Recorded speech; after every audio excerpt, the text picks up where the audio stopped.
Hello, hello, hello. How is everyone doing? What day is it? It's January 4th. We're in the new year. I want to say thank you so much to everyone who has been here um, supporting me and listening to this honestly very horrific and sad multiple experiences that I have had to encounter. And I don't even know how I made it here. I honestly do not. I'm sitting here going, wow, I don't know how many videos even this has been. I think maybe this is the 6th video of this series. And there were many times where I did not think I was strong enough to do this. But I'm still here.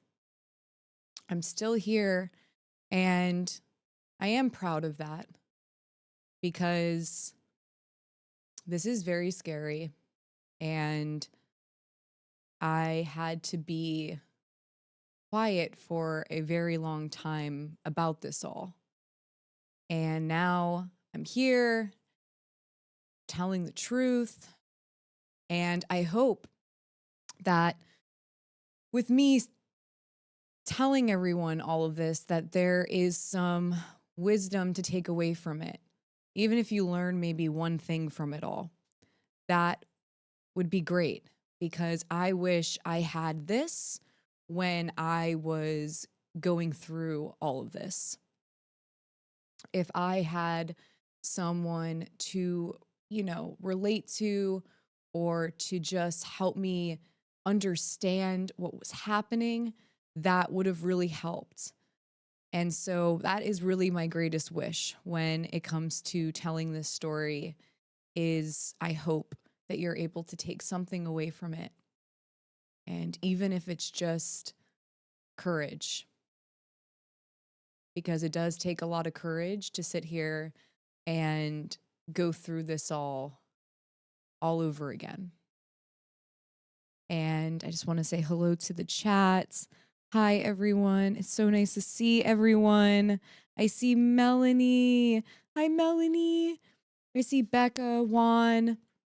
I see all of you here. Thank you so much for being here. Hi, Adam. I see Adam there. Who else is in there? Nat. Hi, Nat. You guys are so awesome. And, before even beginning all of this, I do want to say power to survivors. And I do want to give a shout out to every survivor out there of stalking. And it's something that there's not that much visibility when it comes to stalking. And I had to learn, on my own, everything. And it was so overwhelming and scary. And so I just want to say to all the survivors out there of stalking, you are seen, you are validated, and you are supported. So today, wow, we finally made it. We finally made it to my stalker. I'm going to be going into him. I'm going to be going into the TRO. I'm going to be going into the RO. I'm going to show you the evidence. And so trigger warning, obviously. This person is definitely scary, and I do want to give a trigger warning before beginning, before showing his videos, etc. So please be mindful. And if at any time, obviously, you feel overwhelmed, etc., please step away, take care of yourself, self-care. So everyone can see, I guess, in the thumbnail who my stalker is. And,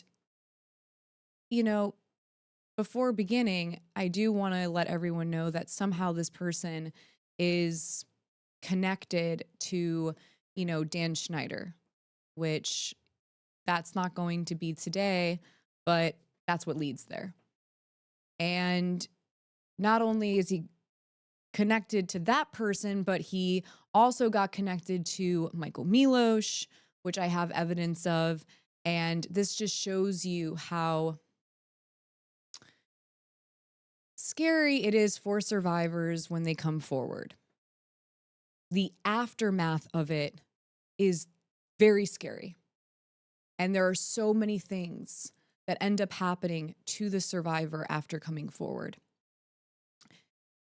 What I hope with this channel is to bring more awareness to that fact so that hopefully maybe there are people out there that don't necessarily see them as being complicit or enabling predators, but maybe they can see how they are just by how they are speaking about survivors or encouraging harassment, etc., against them.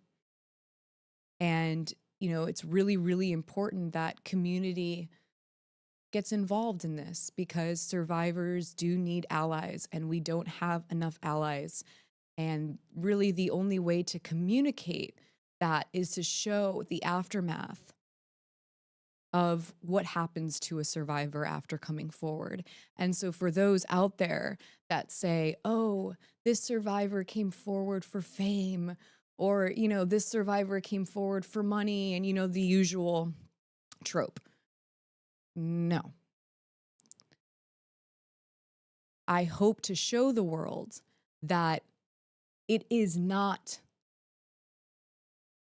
a walk in the park to come forward as a survivor at all. It is scary. Not just the predator, but the enablers, etc., are scary. I want to show the world that. So the episode before last, we went into how I met my stalker. And, I met him in this book club that I created for this book called How to Be Eaten. And the reason why I called him Will was because that was the villain's name in the book. Spoiler alert. Will was the villain. It was so bizarre because it was so meta, that book. And I'm sure people who are in the chat who were part of the book club can definitely agree with me on this, how meta it actually was. But like I said, the book was about 5 survivors who, got together weekly in a basement to talk about their trauma. And each chapter was one of the survivors' stories. And there was this man named Will. And Will was the person who ran the group. Will emailed them all and was acting as if he was empowering them. And he got them all to join this group to tell their stories. And we find out at the end that Will was actually the villain, that he was the predator. The whole point of getting them to tell their stories was for him to consume them. Consume them, consume their stories. And that's exactly what happened. Exactly what happened. And so, obviously out of fear, I was afraid to name this person because I did that open letter before the TRO. Pretty positive, yeah. And it was scary to name him. And then for the survivors, I wanted to protect them, but at the same time, tell my story. And so Will was the most fitting name for him.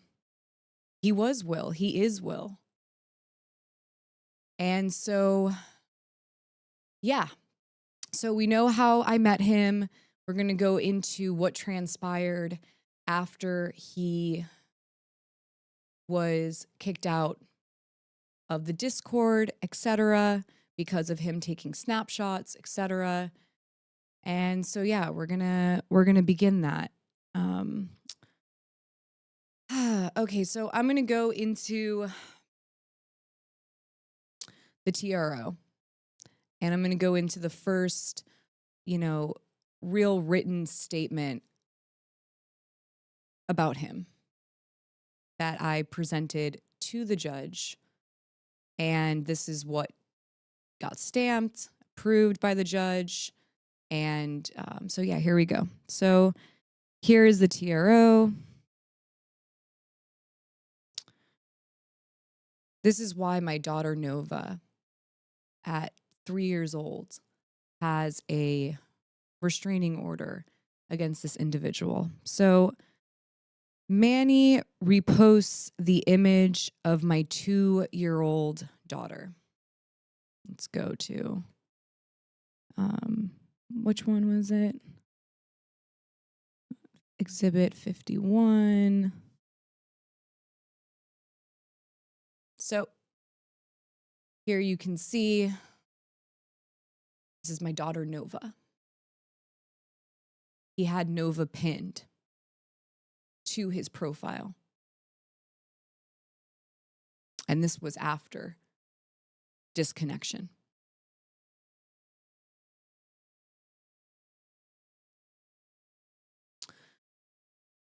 Okay, bear with me. So consistently without authority on his social media accounts and continually creates new posts of the video even after it has been removed from the sites themselves. Over 11 times Instagram removed and he would put it back on. For violating the terms and conditions for such sites, and we have exhibits 52, 54, 56, 66, 67, 71, 72, 77, 78, 83, and 84. So let's look at 52 really quickly. Wait, why don't I see that there? 54? Oh, it's not there. Strange. I guess I didn't dump it over. But basically it shows that Instagram was confirming that that was against their terms and would remove it, and then he would repost it. He aggressively declared that he owns that picture. That image is mine. Eternal access. If you want anything less than that, you will file with a fucking court. And you will get a judge to give me a court order. Let's go to Exhibit 60.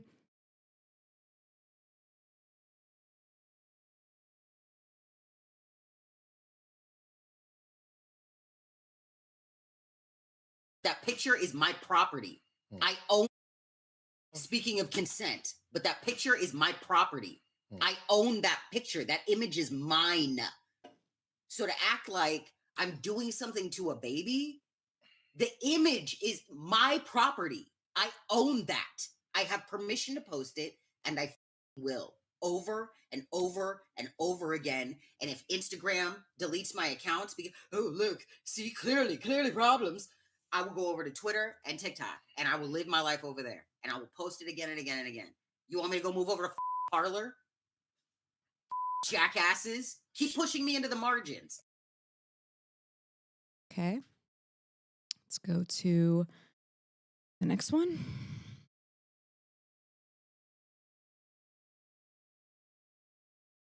Your fucking minds. Alexa took the picture, texted it to me, and told me to post it. It has been up since October. It's staying up. Consent for bodily autonomy is not consent for intellectual property. I am a serious media producer. Sue me. The term once permission's been given, oral permission, eternal access to whatever footage we're talking about. A child. Oral permission gives me eternal access. If you want anything less than that, you will file with a court, and you will get a judge to give me a court order after you explain to a neutral third party what I did wrong and why you are revoking. Okay. This is about a 2-year-old child. This is about a 2-year-old child. that he's saying he has eternal access to. Beyond disturbing. Let's continue. He goes, the consent is irrevocable and we'll post it over and over and over and over again. So did I? Yep, I got that. Okay. When the photo was taken down, he reposted it and responded, yeah, I can. Yeah, that's good. So he goes over and over again, in order to intimidate and scare me. When the photo was taken down, he reposted it and responded, oh, is this post bothering someone? And it's up. It's pinned right where I put it. So he puts it back up after Instagram has taken it down. Let's see where that is. 55. Here it is. He goes, it's up. It's pinned. Oh, yeah. He goes, it's up, it's pinned right where I put it because I have full legal right to do so. A child. I'll thank you kindly, IG, to not flex your caste system on me. I'll sue you. I'll win. You're wrong if you think I'm doing anything wrong. This is all about a child. Beyond red flags.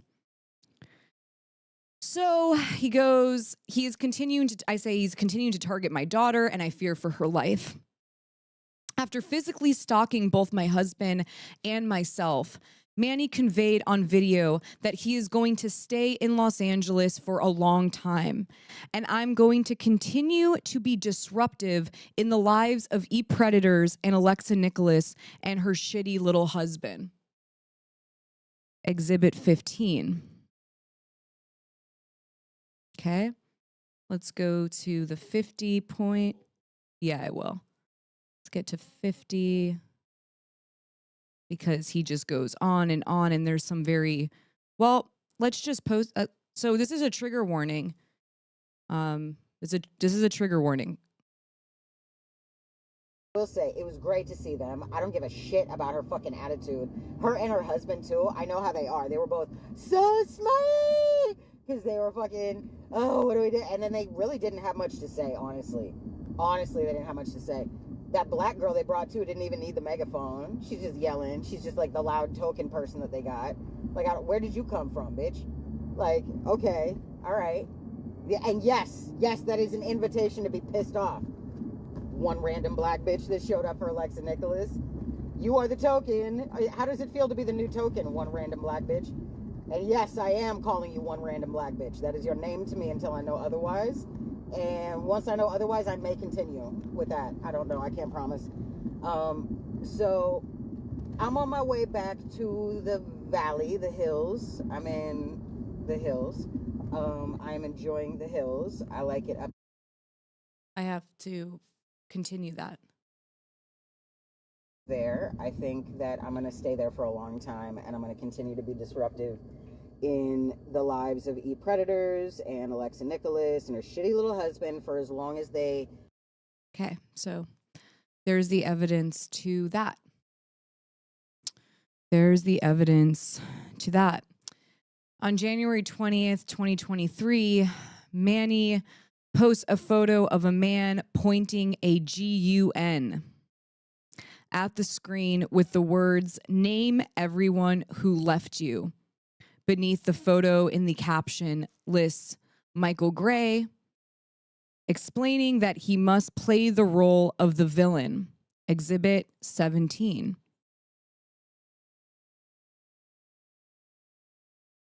So here is the image. It says, oh, you're a leftist. Name everyone who has left you, with a GUN pointing at our names. It says they're so committed to protecting fragility that they're forcing me to play the role of villain since I insist upon accountability.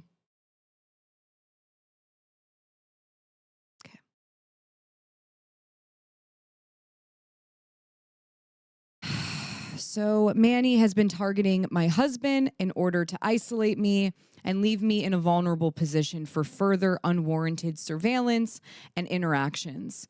He is aware that my husband is my biggest protection. My last correspondence with Mannie Hailey-MCMURRAY was on November 16th, 2022. On the phone call, I communicated that I no longer wanted him to volunteer for my organization, Eat Predators. After knowing him for only a total of 7 weeks, mainly online, Mannie was showing signs of obsessive and controlling behavior. For example, he had my 2-year-old daughter's photo pinned to his profile on social media and would send over dozens of messages daily and crazed about my celebrity status. It was like over 600 and I think 82 messages in like a span of like a couple weeks with no response. On July 20th, 2022, I was informed that Mannie had violated the privacy of the ePredators group chat channel, and therefore I decided to remove him for everyone's safety. I blocked him on social media. On November 22nd, 2022, Mannie made his first physically violent threat towards me when he posted a video implying he would leave me cold and DEAD because my decision took one more thing that he loved out of his hand. Exhibit 4.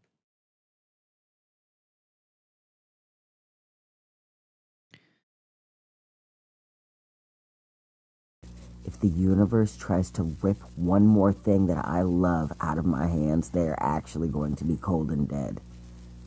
Chill the fuck out. Let's start being nice. Okay.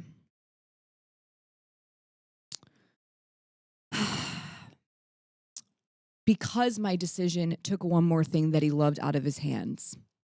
On November 23rd, 2022, Mannie admits to taking screenshots of the group chat. Exhibit 5. Because people aren't talking to me specifically, and then I'm getting random texts from people asking questions like, did you take any screenshots of the Discord? Yes, I motherfucking did. Yes, I motherfucking did. Yes, I did. Because my Google... Okay, so it's that. Where was I? And threatened to leak private information. Exhibit 7. Why don't I see Exhibit 7 here? Where is Exhibit 7? Weird that I don't see it here. Maybe Miko can send it through Discord, but I'll show that in a moment because it's for some reason not in here. I don't know why. Okay. So when we get that, I'll definitely pull that up because it was very scary, and I'm sure Innuendo and everyone who is in here can talk about that. So where was I? Sorry, this is like very intense to be reliving this, and I'm definitely in a little bit of a daze right now. Okay, so where was I? Owns that picture. Okay, there we go. Okay. So on November 28th, 2022, Mannie posted a written statement in reference to me on his social media profile, stating his desire to KILL his idols. So as you can see, this is all after he has been cut off from ePredators. Exhibit 8. So as you can see here, he posts this writing that he wrote, and it says KILL your idols, who are gods. And then at the bottom here, because if you remember from my text message to him when I was asking him not to be doing anything anymore, I told him that I was having anxiety. So he says here, this wickedness in your anxiety, consuming the salt in my skin, licking my bones to taste the source of my splitting. You knew I was torn between being a body and being a spirit better than most. So I'm like, okay, this is getting very alarming, obviously. Very alarming. Manne reposts the image of my 2-year-old daughter, Exhibit 51, consistently without authority on his social media accounts and continually creates... You found it? Okay, great. All right, we got the video.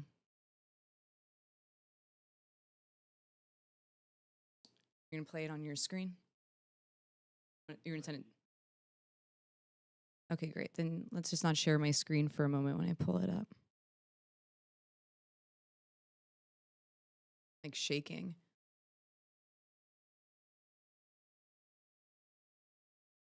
Wait, it's not sending?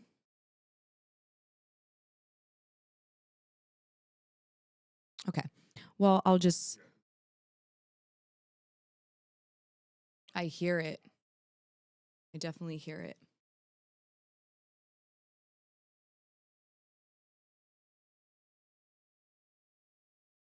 Okay. Yeah. So hold on one second. I'll tell you when it's... Done crying and now I'm yelling. I'm going into this podcast session. Here it is, everyone.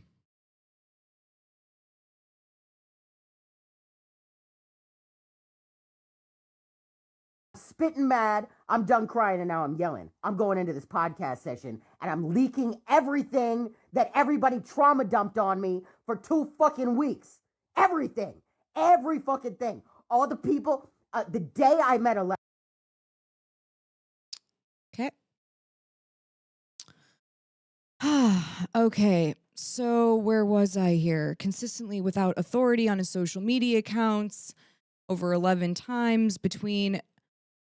Yeah, Manne has bursts of anger and is completely delusional. Between November 23rd, 2022 and January 19th, 2022, Manne continued to act to discredit and shame me and those around me by spreading false, delusional, and misleading information in an attempt to baselessly call into question my character, reputation, and mental health. Manne has generated over 300 posts about me and has logged around 15 hours of time on video and audio recordings. Manne's obsession escalated to physically stalking at my first public appearance announcing my pregnancy while demonstrating at TriStar Management on January 19th, 2023. In his unwarranted video surveillance, Manne made comments such as, "They think they're all safe over there." Here's Exhibit 13. Where are you? Let's move it over. So this is him filming his stalking. And we're across the street. Fucking goons. You're here to home space for Alexa. They think they're all safe over there.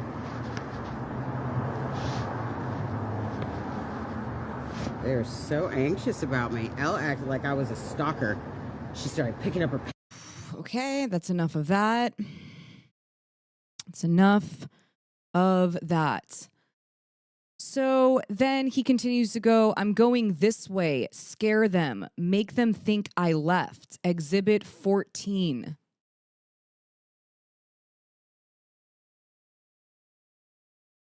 So they're going to try and catch the building from across the street. I'll go over there. If and when I feel like it. Just going to walk you down this way. Scare them. Make them think I left. Okay. Where was I? After the stalking, Manne conveyed on video that he is going to stay in Los Angeles for a long time, and I'm going to continue to be disruptive in the lives of e-predators and Alexa Nicholas and her shitty little husband. It should be noted that Manne moved from Marin County, which was 7 hours away from my residence, to Sylmar, which is 27 minutes away from my residence. He now lives in Burbank, which is 11 minutes from my residence, all in the span of 8 weeks. His harassment has given me anxiety and insomnia. On January 20, 2023, Manne posts a photo of a man pointing a GUN at the screen with the words "name everyone who left you." Beneath the photo in the caption lists my name, explaining he must play the role of victim, which we saw. Over the next few days, I highly suspect Manne created the website alexanicholas.net, opened a Twitter account at alexanicholas21, and an Instagram account, Survivors of Alexa Nicholas, Exhibit 18, 19, 21. They're just snapshots of these things existing. Averaging 3 posts a day, all propagating defamatory information, causing severe emotional distress to me and my family. On January 24th, 2023, I filed a police report for the first stalking event that took place, Exhibit 24. So there's a police report. My report is currently being investigated by Officer Garcia. I give the report number for stalking and harassment. February 23rd, 2023, Manne enforced another unwanted interaction when he physically stalked me for the second time at Red Light Management. Manne premeditated the stalking with co-conspirator, no name. Can you just not show my screen for a second? Okay. In order to embolden his unwarranted surveillance, Manne's arrival, I felt an immediate fear for my safety. Manne refused to leave after the police were called. Exhibit 46, report number, and let's go to the Exhibit 46.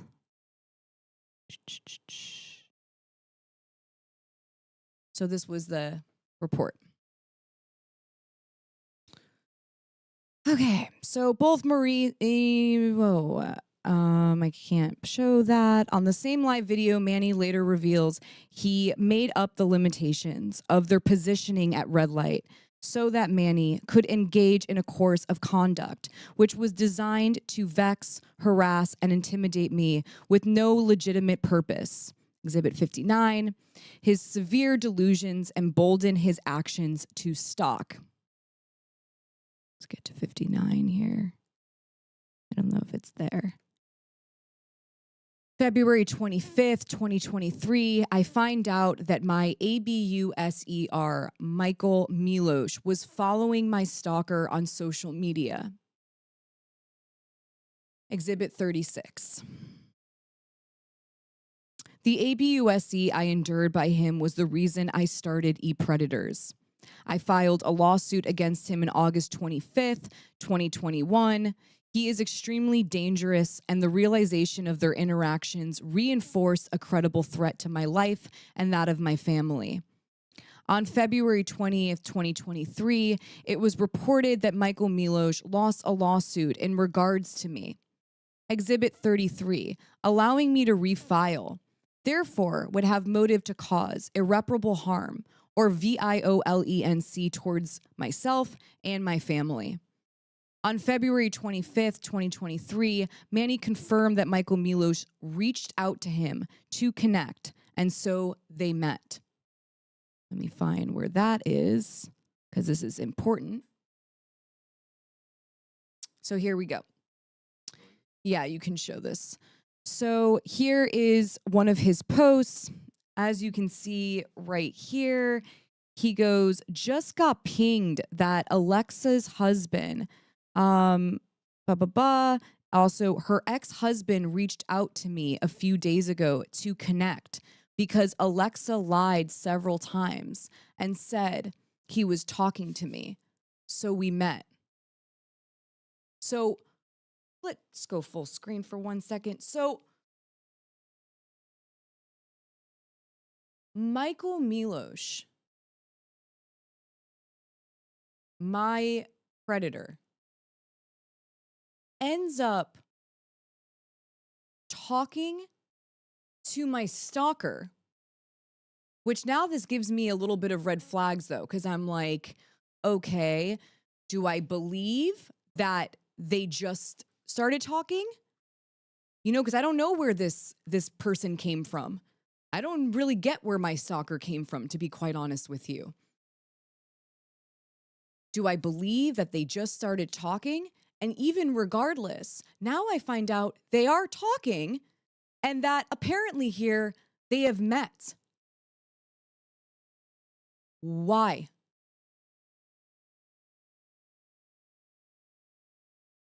Why?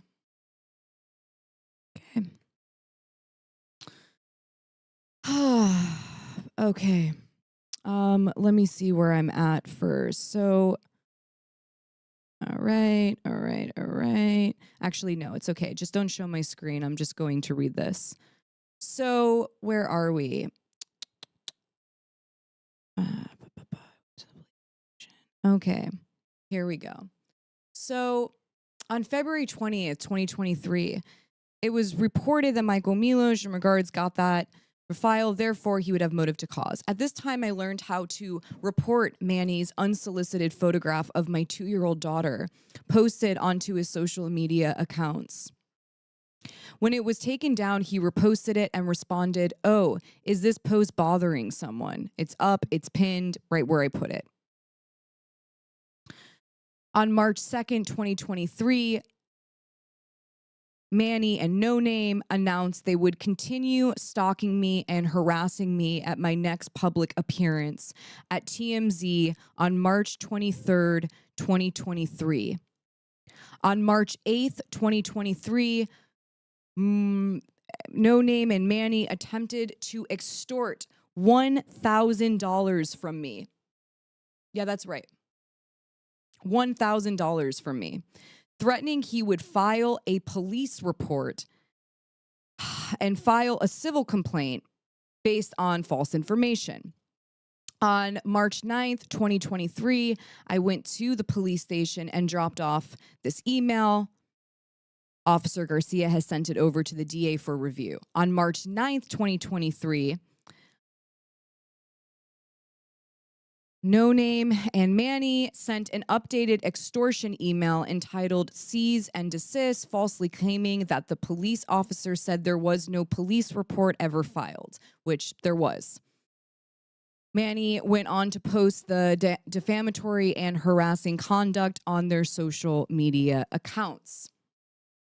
On March 10th, 2023, Manne posted that he does threaten people to the VIOLENT song GUNSHOTS by this artist, in which he looks at the camera for the mimicked shots and the lyric, and then you see their body drop. I don't even feel like looking at it. On March 18th, 2023, my lawyer sent a formal letter in regards to Manne and Manne's past and current conduct constituting defamatory and harassing conduct and the intentional infliction of emotional distress. We demanded that they immediately cease and desist from making unrelenting threats or posting any further false and defamatory statements regarding myself, my family, or anyone associated with me in any way. 6 hours later, Manne continued to post about me and e-predators, exhibits 81, 82. Manne said someone would have to put a BULLET in his exhibit 87 for him to leave me alone. He knows where I live. So, as you can see, like, this is just extremely obviously triggering and something I've never honestly experienced in my entire life. You can actually pull this up really quickly. We can show my screen.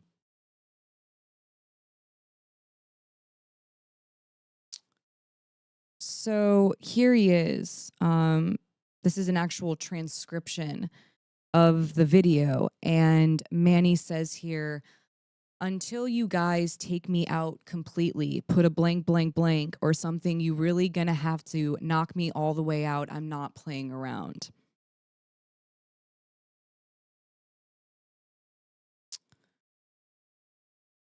Never heard anyone speak like this in my entire life. It was beyond terrifying, and it wouldn't stop. It was about, you know, 5, 6, 7, sometimes 10, like, posts a day that were terrifying. Pinned my daughter, etc. Someone who entered a survivor's book club, which was supposed to be obviously a safe space for survivors. It really scared me for life, honestly. I don't really have much trust anymore after what I experienced here. So obviously the judge grants this TRO. And just to note here that I went to go protest red light management because obviously those who are here might have seen the episode where I talk about red light management and what happened to me. I went there protesting, and I was pregnant at the time. Veronica, Alexa, take a minute to breathe if you need to. Thank you so much.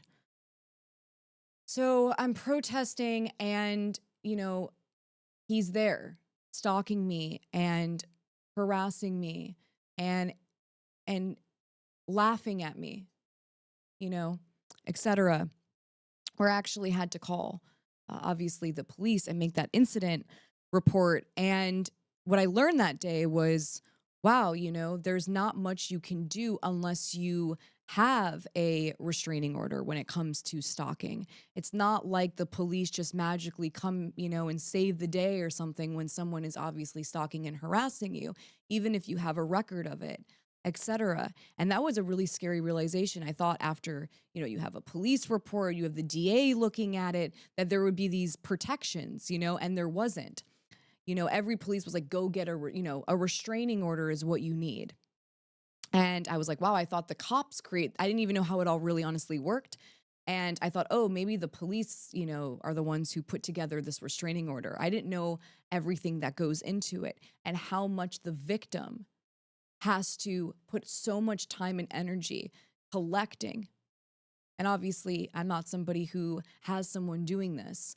This was my husband and I having to put all of this together to present it to a judge, which was beyond time consuming. Beyond. And you have the fear on top of you where you're thinking every day, oh, this person knows where I live. And they've made threats. And they're posting about me every day. And then you're starting to hear, oh, now Caeli, someone else that you trusted, is now talking to this person while they're actually posting on their own social media, stalking me and harassing me. Then you find out your predator is following him too. Then you find out Red Light is tweeting at him on Twitter.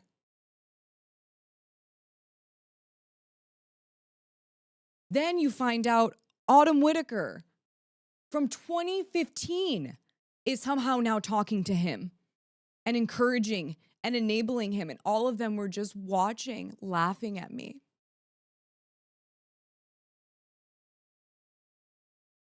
It was horrible. It was beyond horrible. It was terrifying.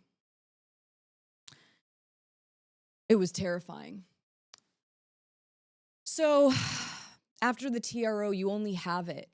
Oh, wait, before I even go to that. So after you get granted the TRO, then you have to find the person, you know, to serve them. You have to have someone go and serve them the documents so they can show up at court. Well, no one knew where he lived exactly. But he is a stalker, right?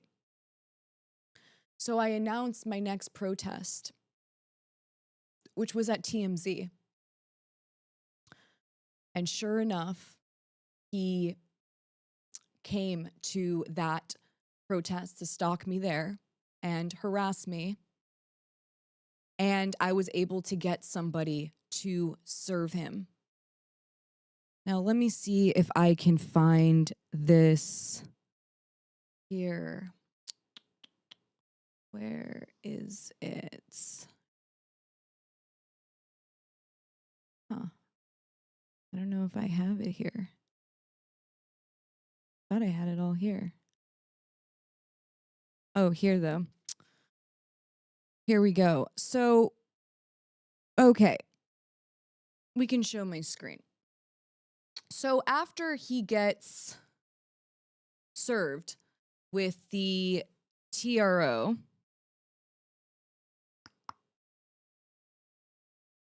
he continues. Let's see. Manne reveals a plan to keep stalking me, to play out our set. I was non-volunteer. Oh, yeah, here we go. So after he gets served the TRO, so once you get served the TRO, you're supposed to refrain from doing anything that obviously the judge does not want you to do, which was saying not to talk about me directly or indirectly, etc. Here he goes right away. Manne says he will FUCK Alexa up in court because I was not a volunteer. I'm a fuck her up in court. Court is going to be fun for me, fucking her up. And he does a motion of carving. Then he mocks the TRO. It's all so funny. I really can't stress enough. I am excited to have a court date. There's nothing about that stupid piece of paper that intimidates me. So he doesn't even take the TRO seriously. That's how scary it got. You think, okay, now he's served with this TRO. You feel like that would do something. No, it didn't. Then he goes, we didn't even get to play out our set. We are going to have to play it another time. We are playing on the 27th as well, which if I remember correctly, I think that was another protest or something like that. Yes, it was another protest. Then he goes, that's the biggest happy they're going to get from this. The rest is down. So he just goes into threatening me after getting served the TRO. Yeah, I honestly don't know where it is. I don't know what exhibit it is. I was looking for it, but I just honestly don't see it in here. So he goes, this is going to get fucking ugly when we hit the judge. Ugly. He goes, it's not going to work, and watch what happens if you keep messing with us too, yo. So that was terrifying because even after getting a TRO, I realized, oh, no, this person doesn't even seem to care about the TRO. Now, I learned this from other stalking survivors, victims, etc., where they told me, listen, you know, when they are a stalker, obviously, they continue. They just continue. Even after getting a TRO, and most of the time, even after getting an RO, they continue. They don't take the stupid fucking piece of paper, you know, like he called it, seriously. I didn't know any of this. I didn't know.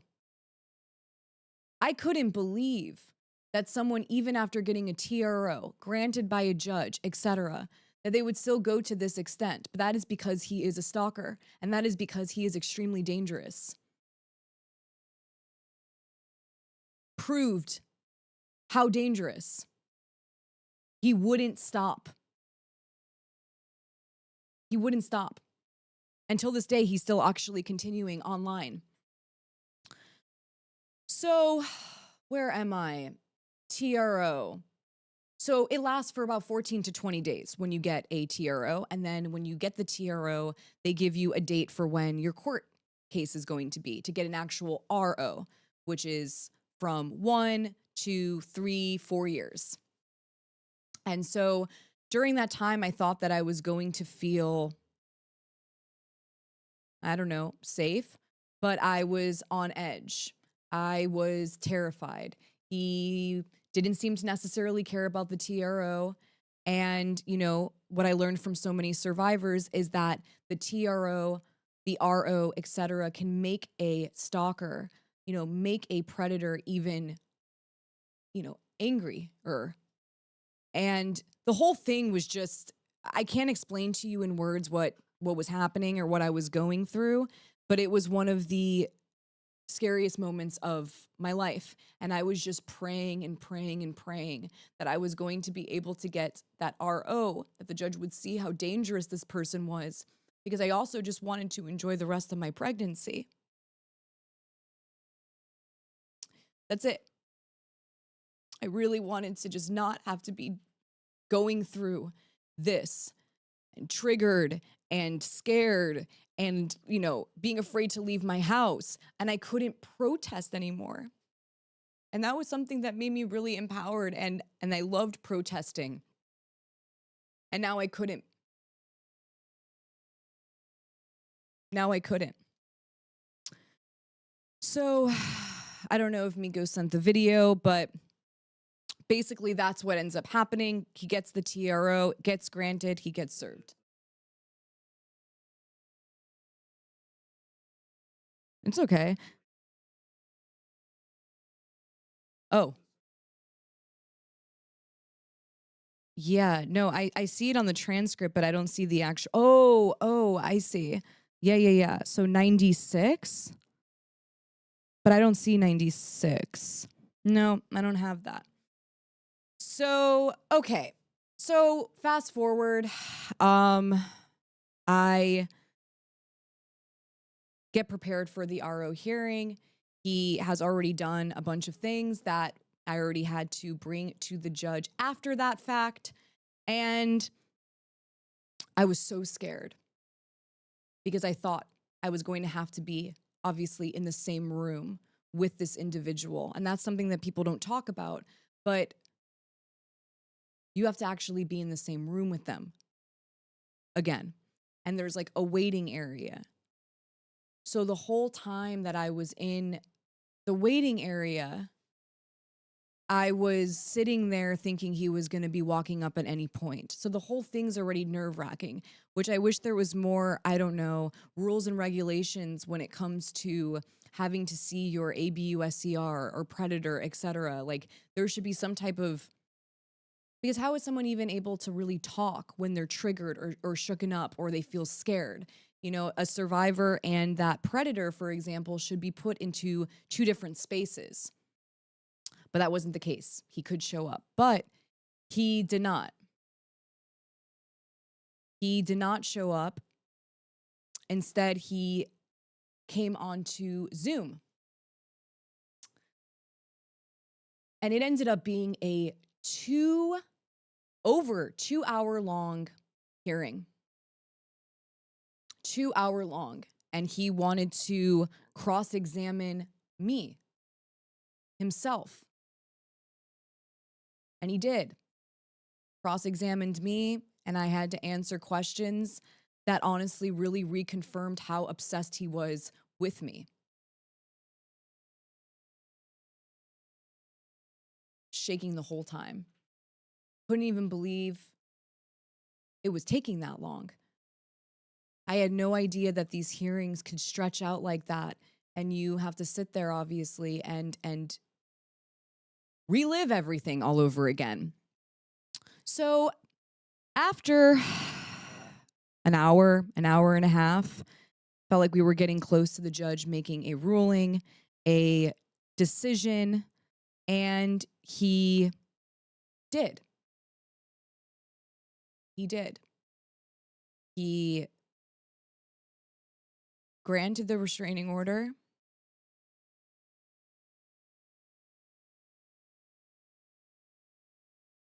And it was like the biggest exhale I've ever taken. Granted it. My daughter was able to get the restraining order as well. And my husband. And I want to play for you all that ruling. Okay.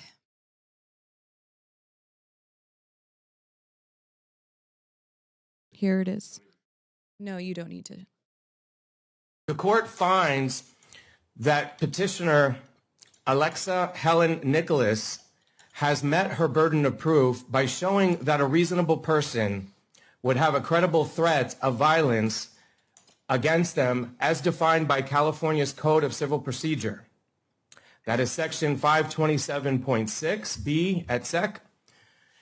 Particularly alarming, especially in today's climate, is petitioner's exhibit number 2, which is the gentleman holding the gun. But that in and of itself, coupled with forcing me to play the role of the villain since I insist on accountability, that is not something, whether it's subjectively interpreted, and oftentimes persons will say that their intent was different. It's not what someone intended or what they took art to mean. It's what a reasonable person receiving such, whether it's in the context of a totality or a separate incident, the law under this particular issue with the course of conduct, putting the course of conduct into effect would make a reasonable person have a threat, a credible threat of violence that may or has occurred.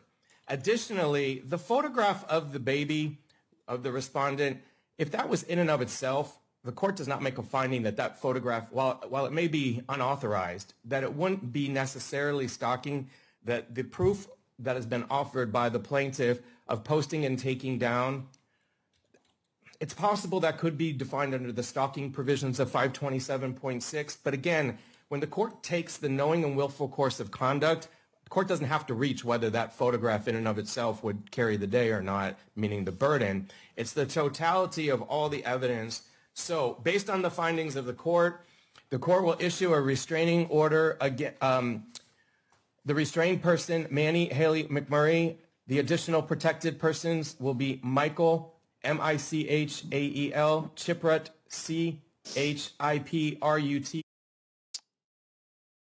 Power to survivors. You know? That was like a year of my life. A year of my life.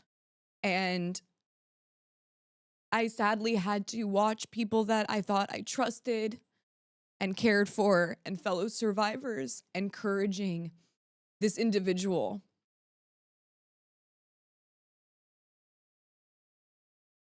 to harass me.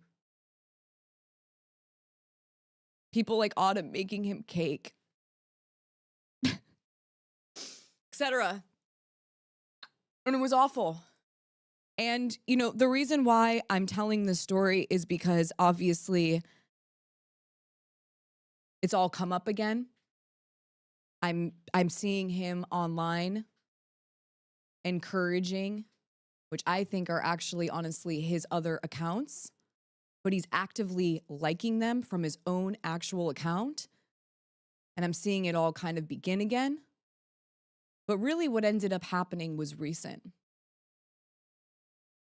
One day, Miko was trying just to find a photo for a thumbnail, you know, for YouTube.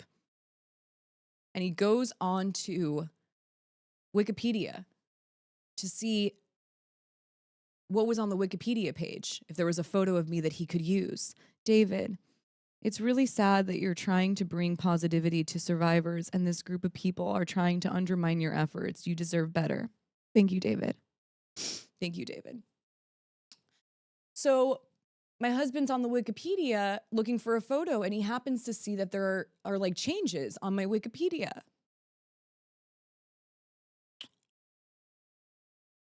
Let me find it here.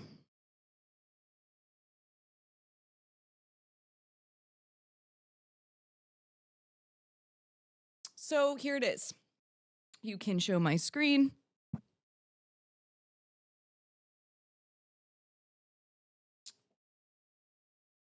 I'm a survivor of M and stalking myself. Hugs to your heart and sending you the lesson replay in your head. Thank you so much, Gypsy. I really appreciate you. Thank you. So here is what ends up happening. It used to just say activism on there. And now all of a sudden it says activism and controversy. And I'm like, we're like, what's this? It goes, in 2022, the E-Predators Collective was founded by Alexa Nicholas, wait, what? Caeli, Higgins, and Kate Brown. No. Yeah. Here you guys go. Can you see it here? And I can move it over a little. Oh, wait, it needs to be smaller.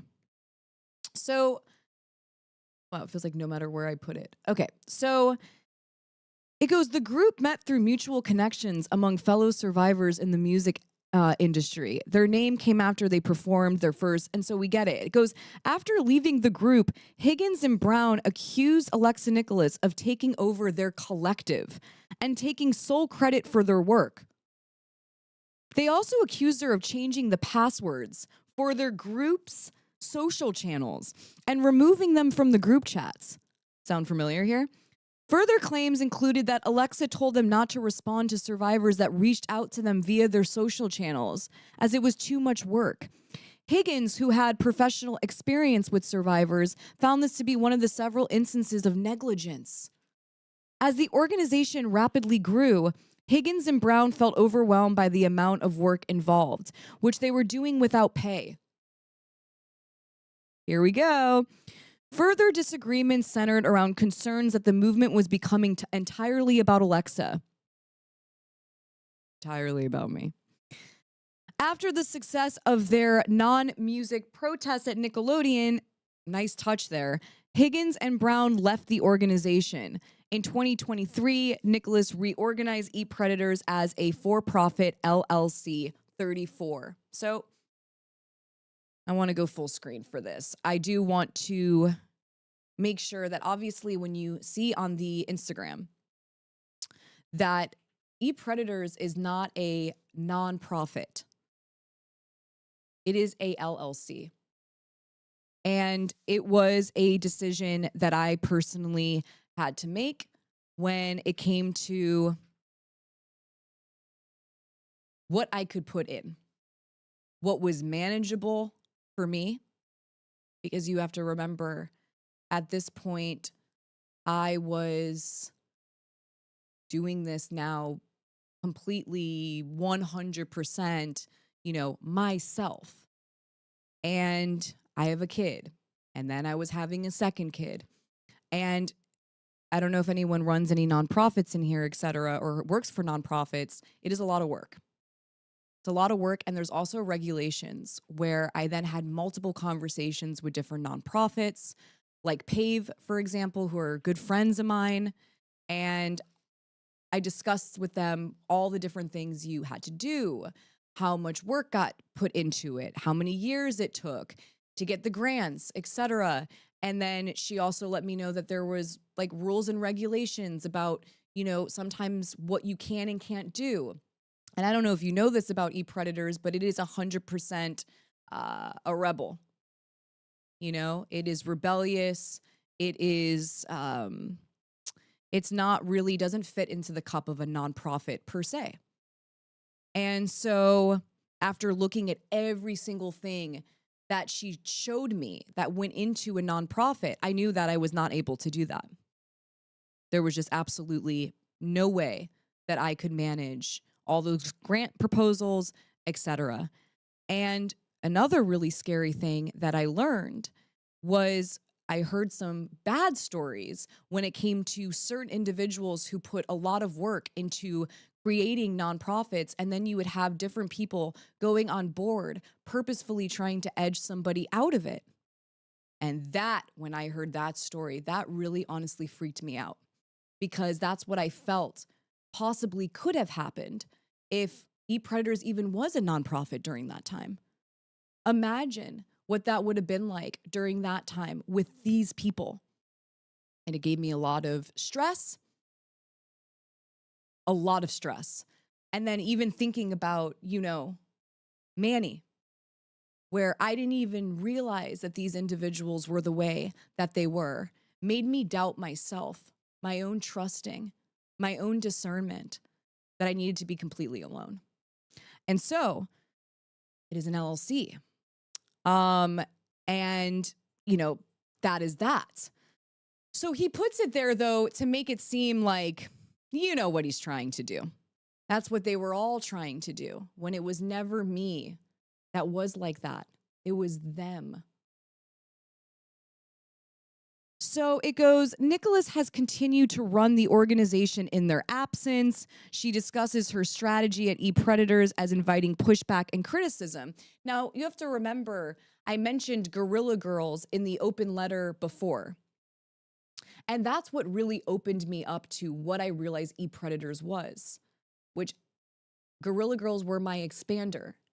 Once I saw what Guerrilla Girls did and how they were using artivism to protest the art world, and by the way, they are not a nonprofit, I was like, that's what I want it to be. I want it to be super rebellious. I want it to have artivism in it, and I don't really see it as a nonprofit. And that's what really expanded my mind. And when I saw them doing activism like that, it made me want to do that too. And I recommend everyone looking up Guerrilla Girls, actually. Rebecca, hey Alexa, I'm one of your new subscribers. You're a sweet and kind individual. The people who abuse you, one of them deserve lifelong jail. Rebecca, thank you. I wish that survivors honestly got even a pinch of justice in general, but they sadly do not even. So anyways, I'm like, where is this coming from? Now you have to remember, a week before in the mail, I learned that Manne Shift did not get his like appeal. He tried to appeal that 2-hour trial. And so now all of a sudden after that, this is showing up. And when we go to the sourcing, if we go to the sourcing of the Wikipedia, we find him referencing his own podcast. Because, you know, in Wikipedia where you have to put a reference, there is no other reference of this. He puts his own podcast and puts all these very excessive notes in the margins, which is very much Shift. And I went, oh my God, it's beginning again. Like the anxiety of knowing that. Now, guess what ends up happening after that? All of a sudden I get told that okay, oh, here it is. Wait, actually just check this out really quickly. Here is the proof that he was referencing himself. Here it is. Shift Orion. Good morning. There it is. Shows it. So you're like, okay. So you're back. Then this. I can't believe this.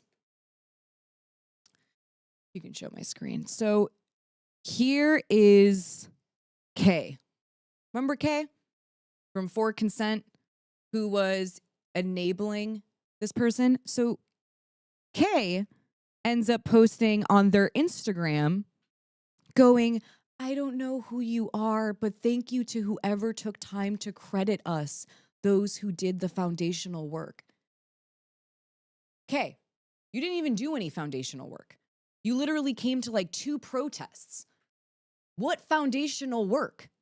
So wild. So I go, oh no, it's happening again. Here it goes. Now they know who it is.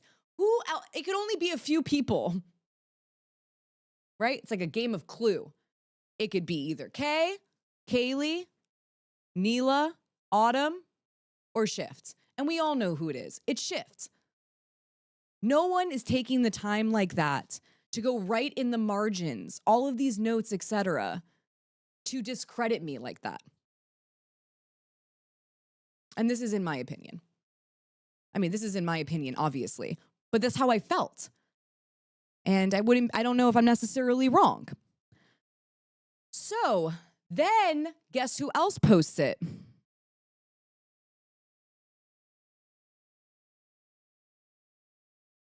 Caeli. So here's Caeli posting it. Thank you for seeing us. Thank you for seeing our work and for speaking up for us when we had been manipulated, used, and discarded. Thank you for clearing up the truth of what a better tomorrow was supposed to be like. Appreciate you so much. Wishing you a peaceful and joyful holiday season.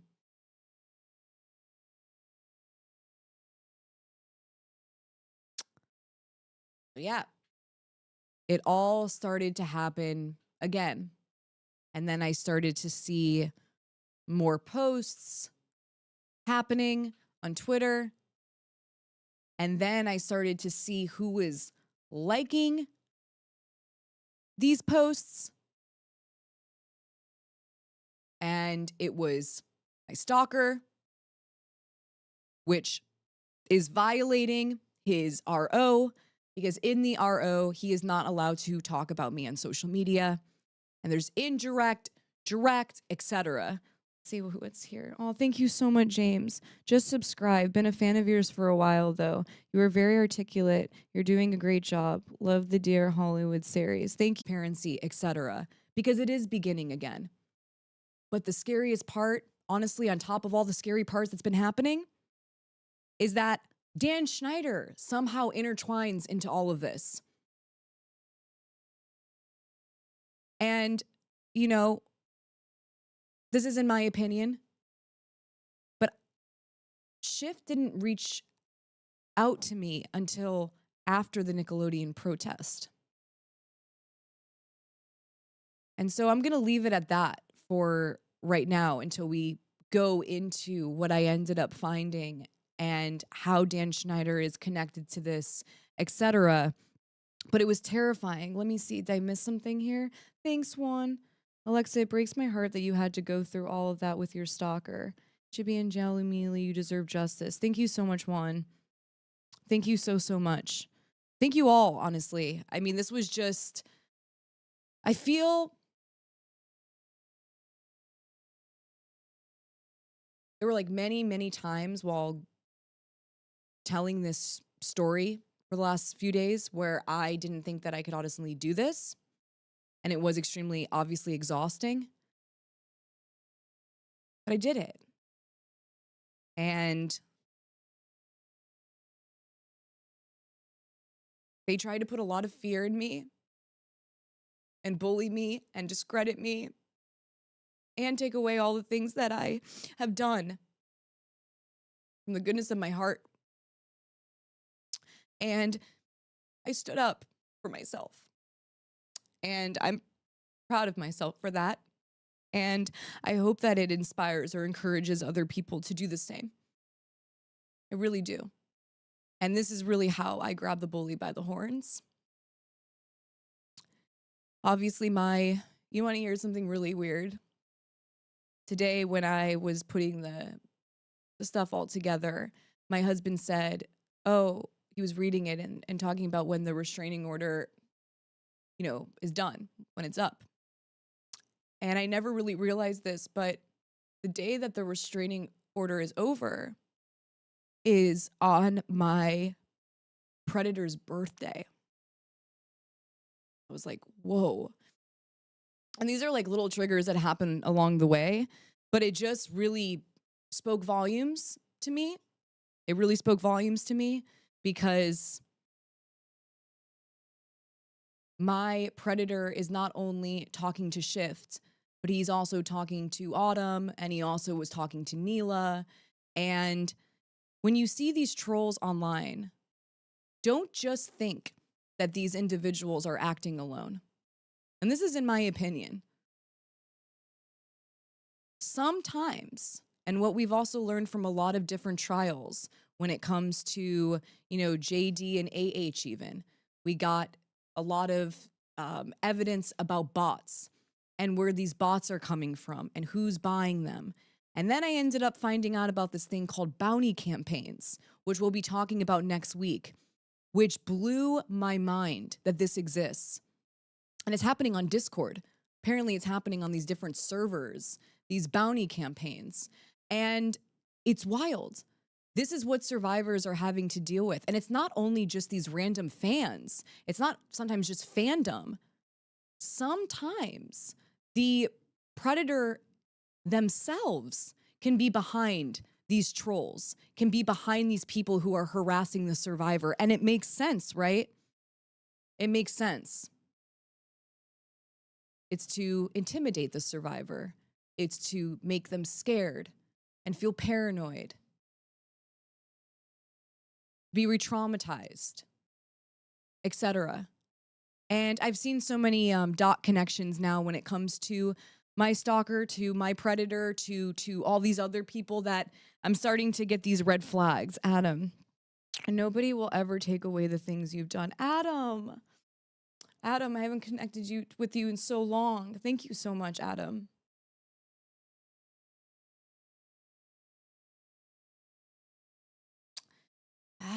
This kind of feels like the exhale when I was in the courtroom, where I feel like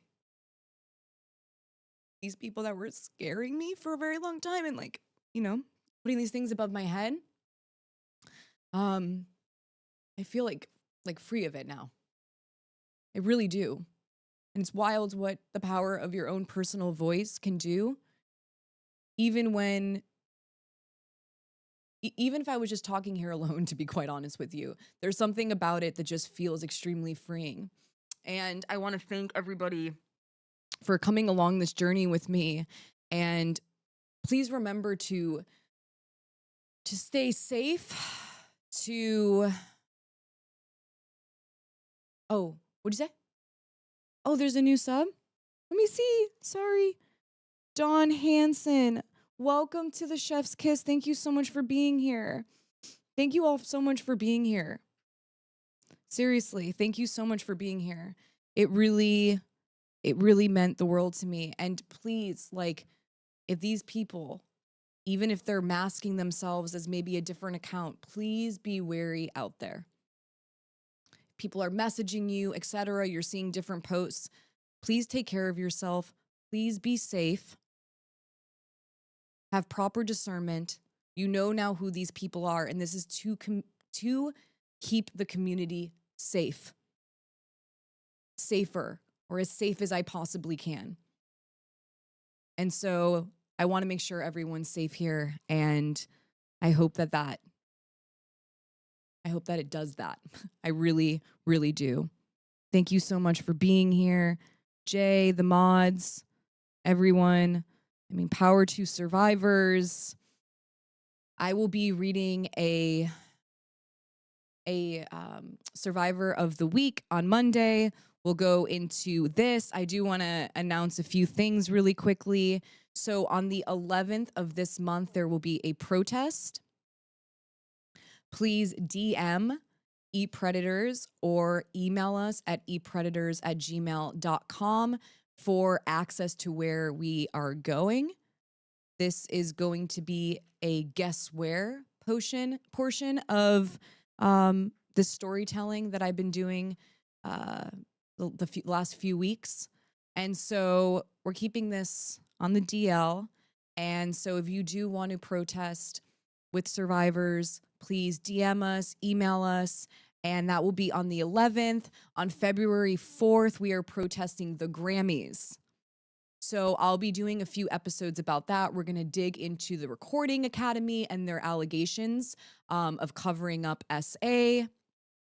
And, you know, apparently some individuals who have very intense allegations, possibly P. Diddy, etc., are still invited to the Grammys this year. And so it's very important for survivors to stand up to these institutions that just continue to cover up, allegedly, SA with no really care in the world.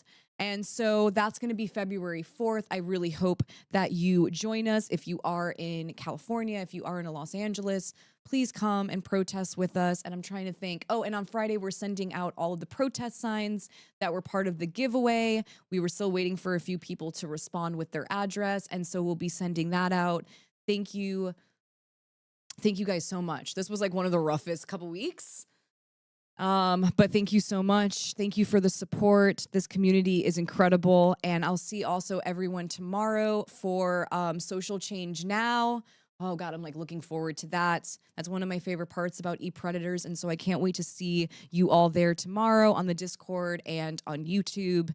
And it's for members only, but it's all members. It's from, I'm pretty positive it's the Munchies Up. So I hope to see everyone there. Thank you so much. Thank you, Melanie, for being here. Becca, Nat, CJ, Juan. I'm seeing all of you guys. I feel so much better getting that off my chest. Okay. Thank you so much, and I will see you tomorrow.